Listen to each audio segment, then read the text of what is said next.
Mr. Chair, before I start, may I also avail of Senator Jinggoy's request kanina to have some ample time, Mr. Chairman.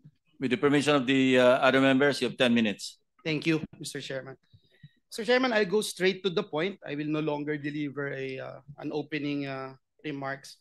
Sabi ho nung Ecclesiastes chapter 3 verse 17, God will judge both righteous and wicked people because there's time for every matter and every deed. I thank our chair and our colleagues for this opportunity na makapagtanong. Una kong tanungin, nandito na po daw si Mr. JP Mendoza. Am I correct, Mr. Chairman? Yes, he is here. Yeah. Seated beside Bryce Hernandez. Hi, Engineer Mendoza. Nagbigay po kayo ng testimonya noong sa House of Representatives September 9 at under oath po kayo noon, no, sir? Pwedeng paki? Yes po, sir. You're under oath. So, alam niyo po yung mga pinagsasabi niyo doon and sabi niyo nga po, you're under oath and let me remind lang yung RA 11594, we passed it last 18 Congress para lang alam mo na ini-impose natin yung higher penalties dito for perjury, no, which is up to 12 years of imprisonment per count. Actually kanina si Bryce, nawala na si Bryce. Kanina pinapakinggan ko si Bryce, parang naka-4 na counts na ng perjury. So that's 48 years na. Anyway, gusto kong ipakita sa iyo to, JP, no, yung binanggit mo doon sa camera. Can you stop my... Ayan. Pwedeng pakibasa mo, JP, yung binanggit mo dito sa camera. Verbatim yan, Mr. Chair.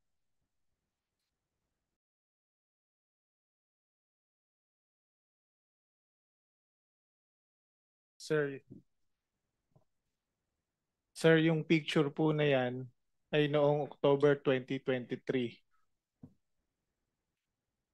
Na kung saan nagre-request po si Senator Joel ng iyong, sensya na po, medyo malabo yung mata ko, ng inyong, yung mga binasa po ni Engineer Bryce na base ng flood control kanina na nakasaad doon sa context. 4 lang po yung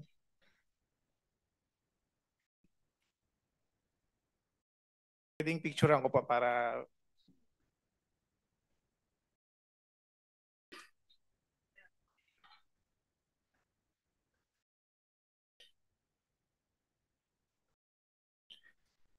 Sir, yung picture po na yan ay noong October 2023 na kung saan nagre-request po si Senator Joel ng yung mga binasa po ni Engineer Bryce ng flood control kanina na nakasaad doon sa context.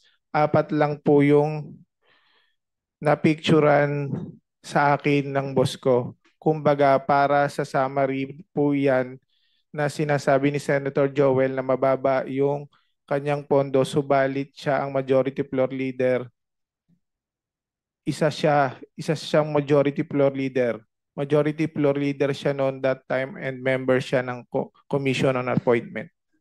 Yan yung sinabi mo? Yes po. Mr. Chairman, may I ask Mr. JP Mendoza, kasi binanggit niyo po dyan na si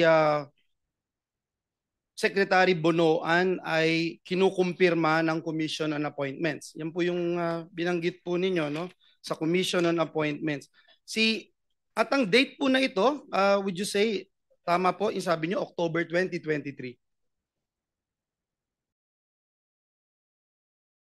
Sir, check ko lang po yung eksaktong date dito sa... Binasa niyo po kanina yung transcript.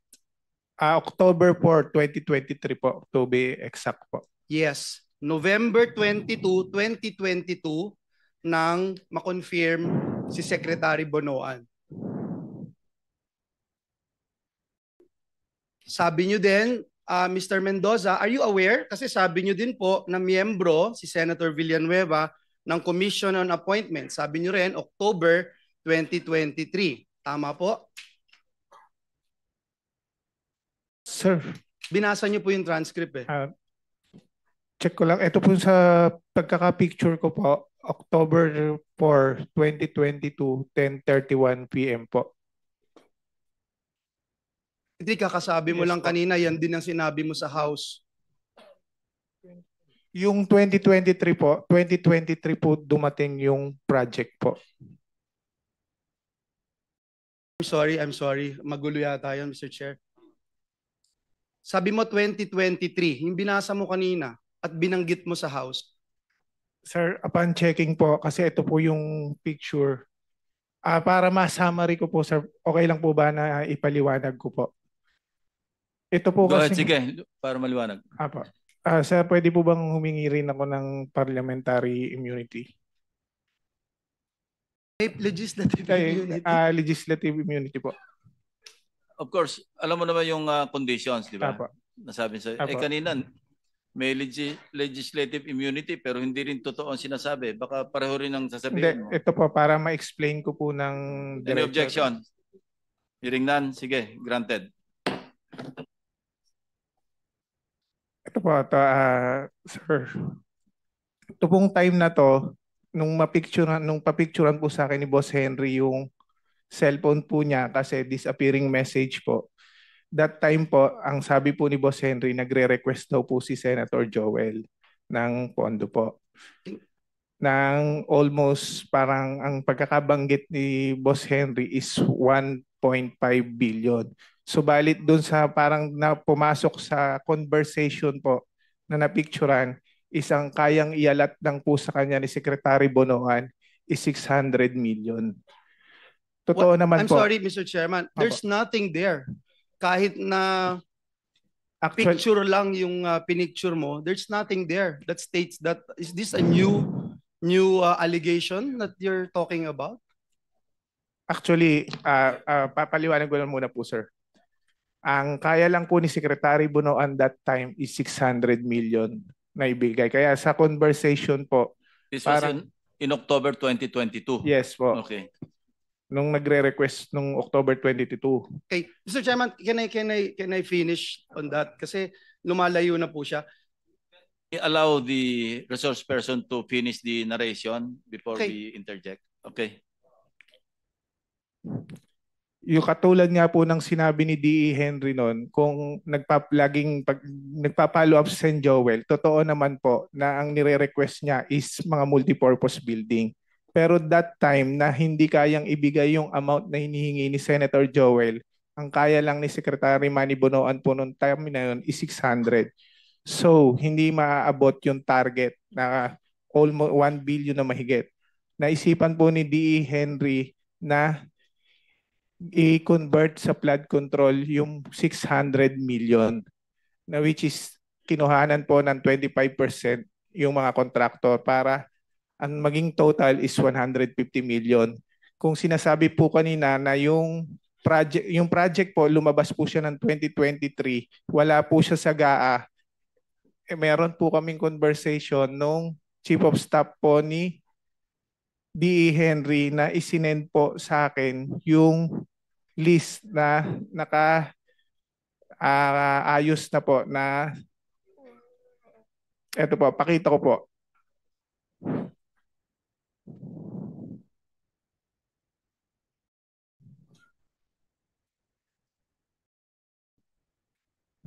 Check natin.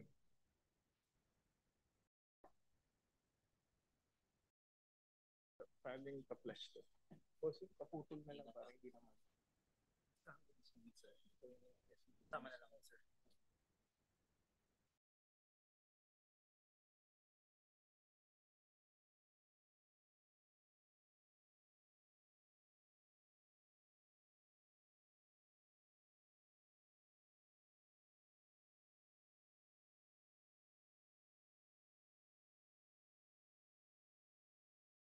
Mr. Chairman. Not germane to my questions kasi, Mr. Yung Chairman. sinasabi mo, excuse me, Senator Joel. Sinasabi mo, meron kang screenshot ng conversation mo with Senator Joel? Pinapicturan po sa akin. Sino ang kausap ni Senator Joel? Si D.E. Henry po. Chairman, hindi po screenshot. Ang screenshot, it has to be your phone. So, Well, screenshot or photo taken from a screenshot, pareho lang Hindi yun. po photo, pinapicturan po niya sa akin yung cellphone niya. Yung cellphone. Kasi disappearing message po siya. Okay, sige. Nasaan yun?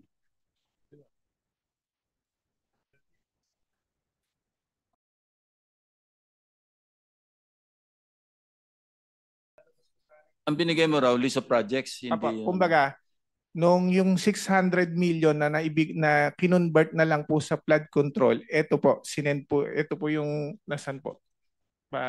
Now, how can you prove na si Senator Joel at saka si Engineer Alcantara yung nag-uusap doon sa, yung nando sa thread?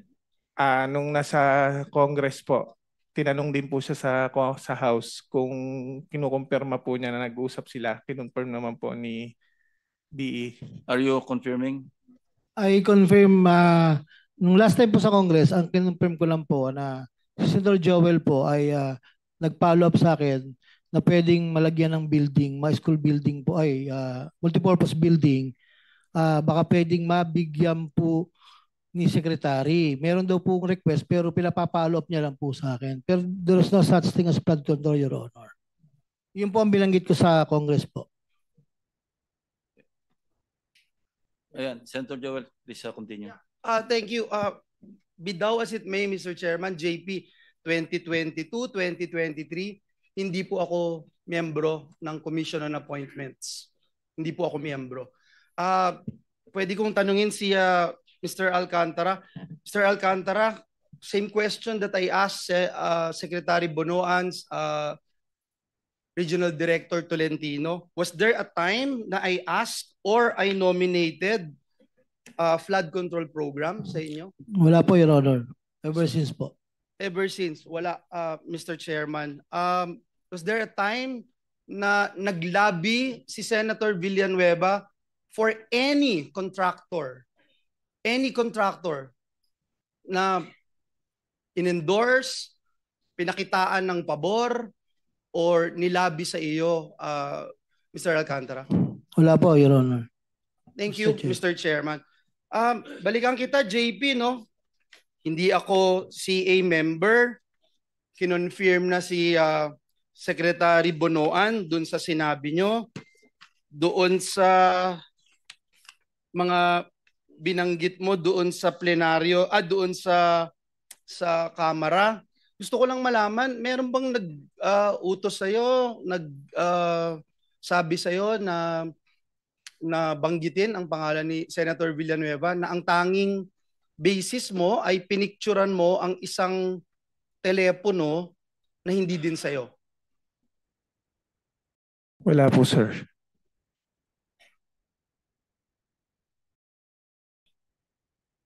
Puntahan ko si Bryce, Mr. Chairman, Engineer Bryce, nagpunta ka rin sa Kamara de Representantes at doon marami kang sinabi, may mga picture, kagaya nung sinasabi ni JP na pinicturan niya yung isang telepono at di umano ito ay conversation ni Joel Villanueva at isang Henry Alcantara. At nakakalungkot man na kahit ito'y isang picture lang from a different phone, parang tinanggap na gospel truth doon sa camera, no? May ipapakita rin akong picture sa iyo, Bryce. Pakitignan itong picture na to. Pakilakihan.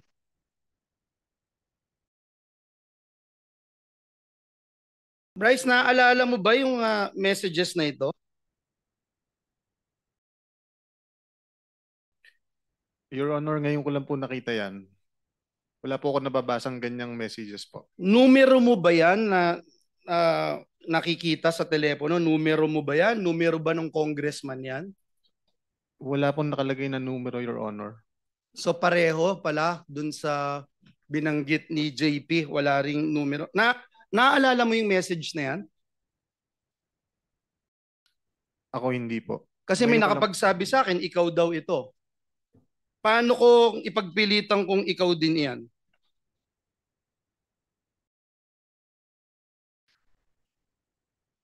Ah, nasa sa inyo na po yan, Your Honor. Pero hindi ikaw yan. Hindi po. Babasahin ko lang, Mr. Chairman, nakalagay dito, Congressman, Bryce, idiin mo si Sen Joel dito. Bryce sumagot, basta kayo na bahala sa akin, batchmate. Huwag niyo lang akong ibalik sa Senado, sa Senate. Mr. Chairman, if we rely on pictures, anyone can claim anything. And let me show how easy it is to fake this one, Mr. Chairman.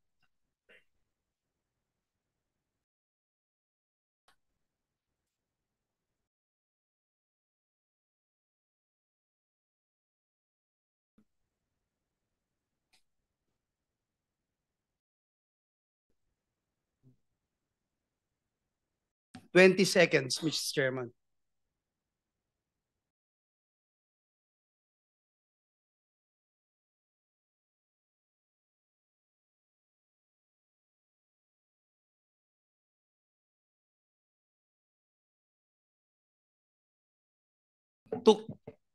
Took me 20 seconds, Mr. Chairman, to do that. Mr. Chairman, maaaring sabihin yung cellphone na nagpicture at ang metadata ng picture na ito ay para sabihin kinuhanan talaga noong October 2023. Kanina si Mr. JP nagsasabi baka 2022. Pakita din po natin kung paanong mag-alter sa metadata of an image.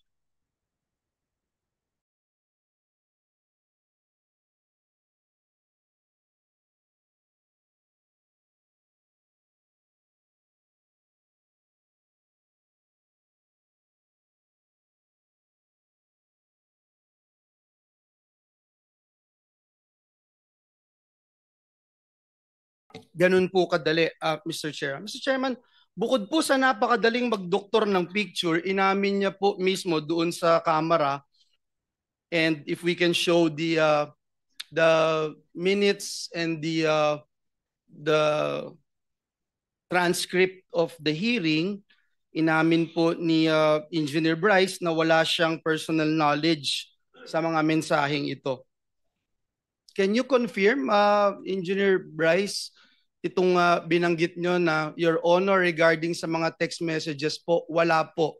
Kasi you're being asked to prove your allegations na may pruweba or usapan tayo, o at least make sure for fairness sake, sabi niya Rep. Adyong. Would you confirm na ito po yung naging sagot nyo, sir?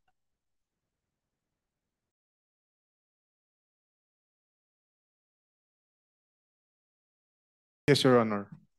So ibig sabihin, hearsay, Mr. Chairman, daig pa po nito yung chismis. Nakakalungkot dahil yung chismis trying to destroy me, my name, our family, our loved ones. May mga anak din ako, Engineer Bryce. At higit sa lahat yung simbahan na aking nire-represent na milyong-milyong tao ang nire-respeto yung aking pananampalataya. Mr. Chairman, tandaan din po natin na Bryce and JB, nakita nyo kanina yung pinakita kong video. Hindi ba ganun kadali gumawa? Yes or no lang? Hindi po namin alam na pwede palang gawin yon, Your Honor. Hindi nyo alam. Okay. So ibig sabihin, hindi nyo ginagawa itong pamimeke? Hindi po, Your Honor. Okay. Hindi nyo ginagawa. Mr. Chairman, dun po sa mga isiniwalat nyo, Mr. Chairman, dito sa Senado, ang dami pong kasinungalingan at pamimeke. No? Pakita lang natin yung history ng pamimeke ng public documents nitong dalawang ito, Mr. Chairman. Nameke din po sila ng driver's license para lamang makapaglaro sa casino. Kahit alam nating lahat na krimen ito, ngayon pa po ba sila matatakot, Mr. Chairman, kung ikalulusot po nila ito? So, ito po ba, hindi nyo rin po aaminin na kayong behind dito sa pamimeke ng lisensya na ito, Bryce and JP? Your Honor, wala po akong nahawakang ganyang klase ng ID po. Ganun din po ako, sir. Kasi katulad nga po nung sinagot ko na LTO, may sinampahan na po kami. Sinagot na po namin yan sa LTO, sir. Sige po. Taong bayan na po ang huhusga kung may kakayahan kayo o wala. Miyembro kayo nitong BGC Boys na pinangalanan ni Senator Lacson na nagpatalo ng 950 million yung lisensya. Ito, may lisensya po. Yung LTO po, it's already in the LTO. Kayong dalawa, sinasabi nyo, hindi nyo alam na nagkalisensya kayo? Ako po hindi po, Your Honor. Picture mo yun Oo nga po, nagul din po ako at meron ganyan So lumalabas sinong ID. nagpagawa ng lisensya mo, driver's license? Dahil fake, ayaw mong aminin. Hindi po. Yan ba yung legislative immunity na hinihingi ninyo? Your Honor, hindi po talaga ako nagpagawa ng ganyang ID. O Hindi sino po nagpagawa? Paano nagkaroon ng lisensya sa pangalan mo na fake? Dahil ang LTO sumulat na sa amin. Opo. Sinasabi nila, fake yung lisensya ninyo. So sinong kumuha para sa'yo nang hindi mo alam? Hindi ko po talaga alam, Your Honor. Basta ang alam ko lang po, Bryce. meron po akong sariling valid na lisensya ko po. Bahala ka sa buhay mo. Ha? Chairman, if with the indulgence of Senator Villanueva. Yes, Senator Bam. Anong ginagamit mo sa casino? Anong ID ginagamit mo sa casino? Wala po akong gamit na ID sa casino. Ano po, membership number po. Yung sinasabi po kasi na pag meron na ng membership number na sasabihin mo po doon, makakapaglaro na po. Yung membership number na sa pangalan mo? Nakapangalan po sa ano, Sa? yun po, yung Marvin De Guzman. O yun na nga. So may Marvin De Guzman ka nga na alias. Yun po yung nandun sa may membership number na ginagamit ko. Well, pero ID, membership ID, at saka license, wala po akong ganun na Marvin De Guzman. So ang Marvin De Guzman na alias, ginagamit mo pang casino. Kasi yan ang ginagamit mo para sa membership ID mo. Tama? Wala po akong membership ID, Your Honor. Yung membership number, Yes, nakapangalan membership kay number. Marvin De Guzman Sa pagkakaalam ko po. na ginagamit mo. Opo, Your So may Honor. alias ka na Marvin De Guzman. Parang ganun po. Pero tinatanggi mo na nagpagawa ka ng driver's license. Yes po, Your Honor. Okay. For the record, Mr. Chairman, meron siyang alias na Marvin De Guzman. Thank you, Mr. Chairman. Thank you. Your Honor. Your Honor. Teka muna. Ipaki-zoom mo nga yan. Ito, Okada na to Sumulat sa amin. Okada letter dated 5 September 2025 to the Blue Ribbon Committee. Bryce Erickson D. Hernandez registered for OM membership on October 17 under the name of Marvin Santos de Guzman and presented a driver's license under the said name of Marvin Santos de Guzman. Sinungaling din ng Okada? Hindi ko po talaga nahawakan yung ID na yan, Your Honor, para i-present po sa kanila. Ikaw nga nag-present, Okada na nagsasabi. Sinong maniniwala sa'yo, Engineer Hernandez? Alam mo, you're being confronted with all these documents, all these proofs, Tapos you keep denying and then you have the goal to ask for a legislative immunity. Magbibigay lang po ako ng example, mabilis lang po. Naalala ko po, nabanggit niyo po na naglaro ako nung September 1 sa casino. Hindi ako nagbanggit. Naglaro ka sa casino Naglaro po. October 17 to 18. Sabay-sabay kayo. Di ba sabay-sabay? Nagkamali ng petsa. Actually, yung dating chairman. 17 to 18 ka nasa Okada. Huwag mo i-invoke yan kasi I'm telling you, mali yung premise ng dating chairman. But I'm telling you, I'm correcting it. Nandoon ka noong October 17 to 18. Tama o mali? Anong year po, Your Honor? 2022. May admission ka dyan sa Opo. statement mo. Opo. So you're not denying. Hindi ko po dinedeny yun. Nung napunta po ako ng Okada noon at nakapaglaro po. Nung ng 17 to 2022. 18. Hindi ko po October alam 17 yung to spring. Basta 2022 po yun, Anyway, Your Honor. You better compose yourself, Kasi pabali-baligtad ang sinasabi mo. Walang maniniwala sa iyo pagkaganyan yung mga statement. Okada na yung nagse-certify Yes po, totoo naman po na nakapaglaro po ako ng 2022 po. Hindi mo pinresent yung driver's license mo Hindi po, Your Honor. under the name Marvin De Guzman. Hindi po, Your Honor. So sinungaling ang Okada. Chairman, Yes, I mean, Senator Bam. sino yung nag-apply nung membership sa Okada? Ang alam ko po, kung hindi po ako nagkakamali, isang taga-Soler po. Hindi ikaw yung nag-apply? Hindi po ako. So binigay na lang sa'yo yung membership number mo? Exactly po. Ganun po ang nangyari. Sino Your yung Honor. nag-apply para sa'yo? Baka pwede mong banggitin. Kaibigan po, ano po? Bryce, you can still redeem yourself. Apo. I'm giving you one last Yes, sir. chance. I'm telling you, I told you this earlier. Remember? Nadiin ka dito. Remember that? Yes po. And Huwag kang lulusot sa amin. Ang dami namin dito na pwede mag-fact check sa'yo. Ha? Opo. Naalala ko na po ang pangalan nung nag-apply nung membership. Mike, ano pilitin niya? Archibald po. Ang sinasabi mo, si Mike, a certain Mike Archibald, nag-apply para sa yung membership sa Okada. Yes po, Your Honor. Kasi ang Okada, yung record nila is my driver's license na kasama ng membership mo. Sino nagbigay ng pangalan na De Guzman? Hindi ko po alam. Baka si Mike po. Pero pagpasok mo doon, alam mong De Guzman yung gamit mo. Wala pa po akong aid. Nung pumasok po ako doon, wala po kami membership eh. So si Mike po ang nag-ayos ng membership na yan. Hindi po kami. Okay, Mr. Chairman. Inyo kung pagtsatsagaan nyo pa ito. Ha?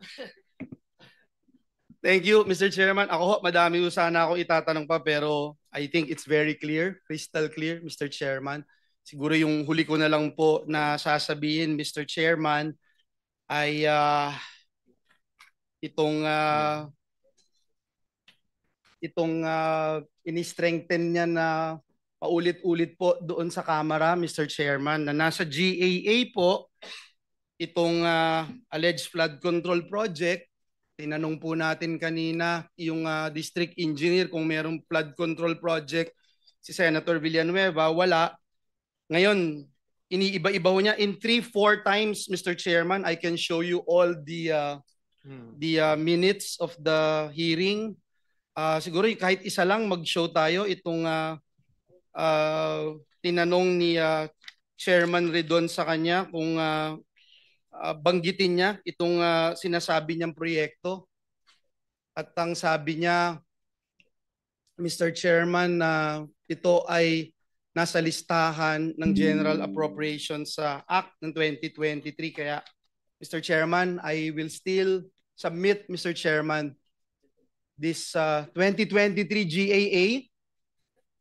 Pwede na rin natin isama yung 2022 at saka 2024 dahil baka nagkamali po sila. Wala po dito lahat ng binanggit.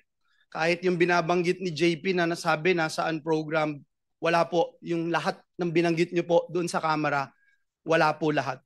So Mr. Chairman, babanggitin ko lang that a good name is always to be chosen than great riches. At masakit man isipin na dinrag ang malinis na pangalan ng representasyon na ito, lalo na being a member of the Jesus is Lord Church. Gusto ko pong sabihin, there is always time for everything. At salamat sa aking mga kasamahan at this committee for clearing this out. At gaya ng sabi niyo, Mr. Chairman, wag na nating pagtsagaan ang mga sinungaling.